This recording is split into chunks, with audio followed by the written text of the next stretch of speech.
Hé, tu vas quand même pas te mettre devant la télé alors qu'il y a la vaisselle et le ménage à faire. Ah bah je peux pas là, j'ai Comics Dude.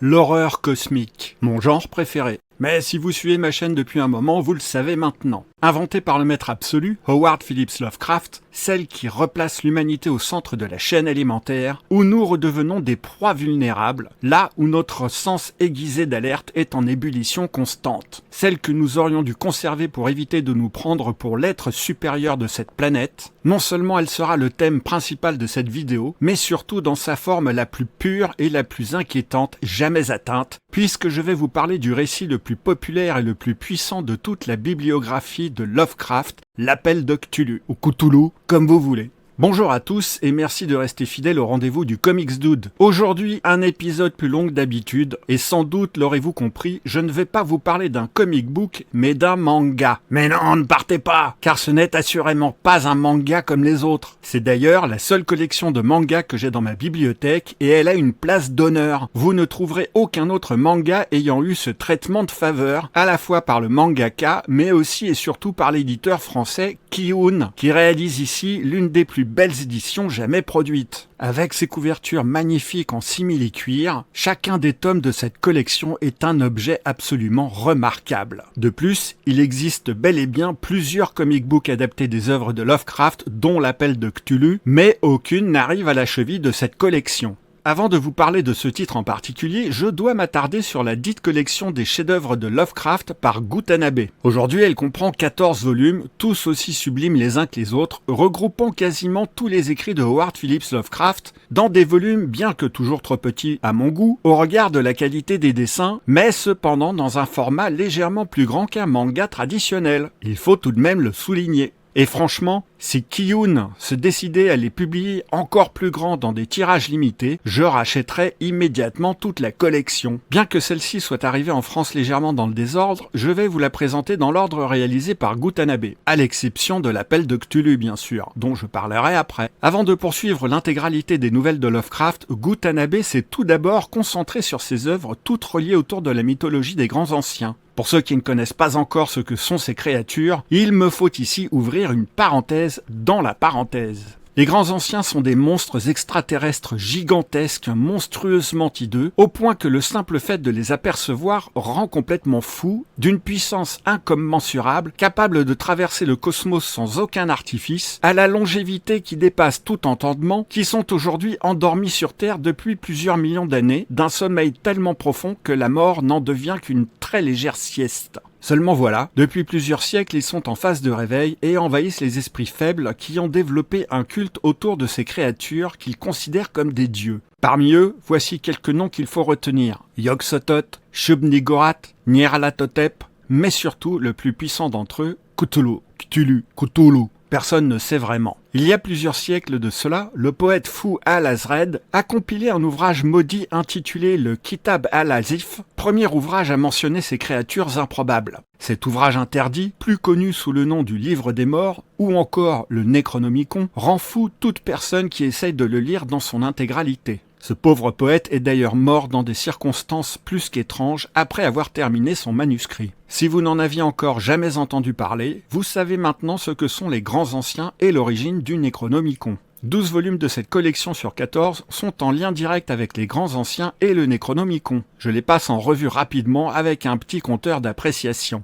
Le Molosse, petit tome qui regroupe 3 nouvelles. Celui qui hantait les ténèbres, en 3 chapitres avec Dagon en première partie. La couleur tombée du ciel, un petit tome, mais le premier avec une histoire complète. Il existe d'ailleurs une adaptation cinématographique avec Nicolas Cage. Je vous la conseille, c'est pas trop mal. Les montagnes hallucinées, en 2 tomes, chacun 2 fois plus gros que les petits précédents. Premier récit vraiment poignant, où on suit des explorateurs en Antarctique à la recherche d'une expédition qui ne donne plus aucun signe de vie. Dans l'abîme du temps, un gros pavé qui se dévore. Un professeur d'université qui pendant 5 ans se retrouve dans le corps d'une entité faisant partie d'une civilisation qui régna sur Terre il y a de cela quelques millions d'années. Durant ce laps de temps, l'entité se retrouve dans son corps à lui. C'est ainsi que l'ancienne civilisation se documente et à son retour, obnubilé par ce qu'il a vécu, il se met dans la tête de retrouver les traces de cette ancienne civilisation. Un must absolu. Le cauchemar d'Innsmouth, en 2 volumes. Bon récit qui manque un peu d'action. Deuxième apparition de Dagon, une créature marine, rejeton de Cthulhu, entourée d'autres créatures appelées des profonds. Vous en avez très certainement déjà vu puisque l'étrange créature du lagon noir en est directement inspirée. Un village de pêcheurs, Innsmouth,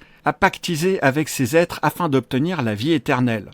L'abomination de Dunwich, en 3 volumes, celui pour lequel j'ai un petit coup de cœur tellement l'angoisse m'a paru palpable. Un jeune homme d'à peine une dizaine d'années prend contact avec le professeur Dyer de l'université Miskatonic, espérant pouvoir consulter l'un des très rares copies du Necronomicon détenu par la dite université. Fortement surpris par les connaissances de ce jeune homme et cette requête improbable, le professeur se rend dans son village afin de s'entretenir avec lui. Ce qu'il va y découvrir va lui glacer le sang. 2 autres volumes existent également, mais qui ne font pas partie intégrante de la mythologie des grands anciens. Les chats d'Ultar. Si vous n'aimez pas les chats, vous les aimerez encore moins. Et l'Indicible. Mais aujourd'hui, c'est de son œuvre la plus populaire de toutes dont je vais vous parler dans la mythologie des grands anciens. J'ai nommé l'Appel de Cthulhu. Enfin, on y arrive. Publié au Japon en 2019 puis en France chez Kiun en 2020, ce one-shot de près de 300 pages est devenu l'une des adaptations graphiques les plus admirées de Lovecraft. Vous la trouverez au prix de 18 €. Tanabe est connu pour ses adaptations extrêmement fidèles, tout en utilisant les outils narratifs du manga, mise en scène cinématographique, jeu d'ombre, découpage oppressant et représentation progressive de l'horreur. Son travail est souvent considéré comme l'une des meilleures traductions visuelles de l'univers Lovecraftien. L'histoire commence avec Francis Wayland Thurston, jeune homme cultivé de Boston qui hérite des papiers de son grand-oncle, le professeur George Gamel Angel, spécialiste des langues anciennes et des civilisations primitives, mort dans des circonstances étranges. Parmi les affaires du professeur, Francis découvre une étrange statuette représentant une créature monstrueuse, des coupures de journaux, des notes confuses, des témoignages venus du monde entier, des rapports de police et des récits de rêves décrits par différents individus. La statuette fascine immédiatement Francis, mais également le lecteur. Preuve en est, la mienne est placée juste devant ma collection et à côté des 2 exemplaires du Necronomicon. Tanabe insiste énormément sur sa texture, pierre humide, surface organique, contours impossibles. La créature ressemble vaguement à un mélange de dragon, de pieuvre et d'humanoïde aux ailes de chauve-souris. Thurston apprend qu'un jeune artiste a sculpté cette créature après avoir fait d'effrayants rêves partagés par d'autres personnes à travers le monde. Le récit est divisé en plusieurs parties, toutes étant des témoignages venus de personnes aux horizons différents, mais partageant des similitudes effrayantes autour de cette entité divine abominable.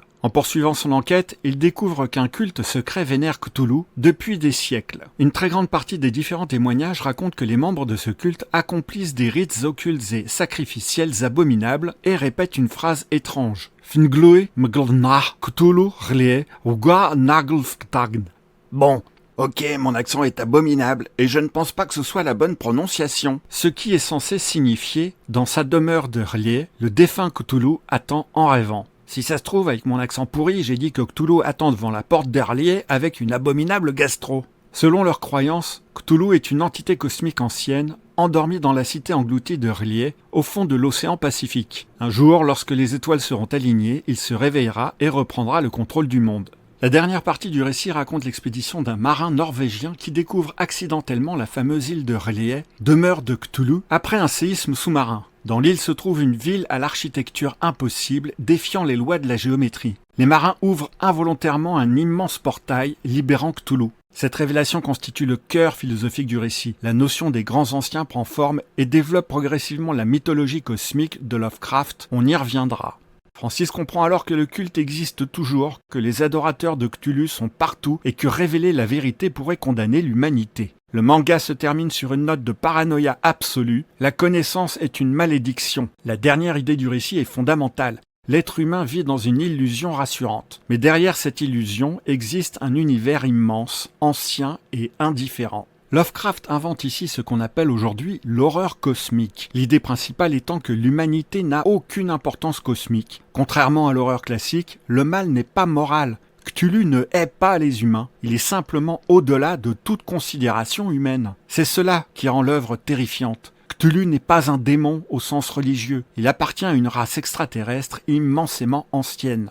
Lovecraft insiste sur plusieurs idées. L'humanité est insignifiante, l'univers est hostile, la raison humaine est fragile et la connaissance mène à la folie. Les religions humaines ne sont que des fragments déformés, les mythes primitifs cachent une vérité cosmique et les rêves sont une forme de transmission psychique. Le manga utilise souvent des doubles pages silencieuses pour montrer l'immensité des océans, la petitesse des hommes.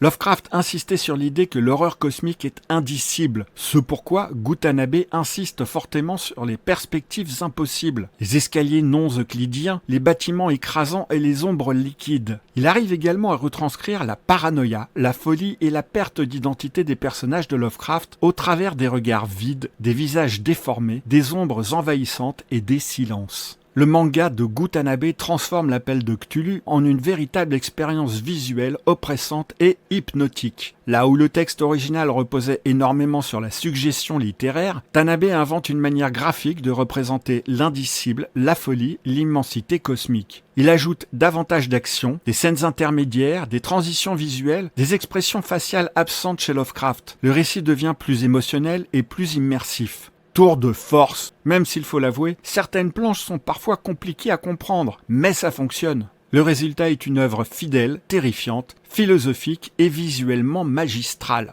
C'est à la fois un excellent manga d'horreur, une adaptation remarquable et l'une des incarnations modernes les plus réussies de l'univers de Lovecraft. J'espère avec tout ceci que peut-être je vous aurai donné envie de vous lancer dans l'aventure. Non, franchement, ça reste vraiment à part. Eh bien voilà tout ce que je pouvais vous dire sur les chefs-d'œuvre de Lovecraft adaptés par Gutanabe, l'appel de Cthulhu particulièrement. Et peut-être que la prochaine fois que vous irez dans votre librairie préférée, vous passerez dans le rayon, histoire d'en saisir un ou deux dans les mains. Vous allez voir, les éditions sont vraiment magnifiques. Si vous avez apprécié ma vidéo, vous savez quoi faire. Un petit pouce, c'est pas grand-chose pour vous, ça veut dire beaucoup pour moi. Si vous êtes nouveau sur la chaîne, abonnez-vous et n'oubliez pas de cliquer sur la petite cloche si vous ne voulez manquer aucune de mes parutions à venir, sachant que je risque d'avoir du mal prochainement à fournir une vidéo par semaine. Et comme j'aime le rappeler maintenant assez régulièrement, n'hésitez pas à regarder mes vidéos sur grand écran. Je vous promets que l'expérience est saisissante. Merci de m'avoir suivi et d'ici la prochaine fois, n'oubliez pas de prendre le temps de lire et de lire en prenant votre temps.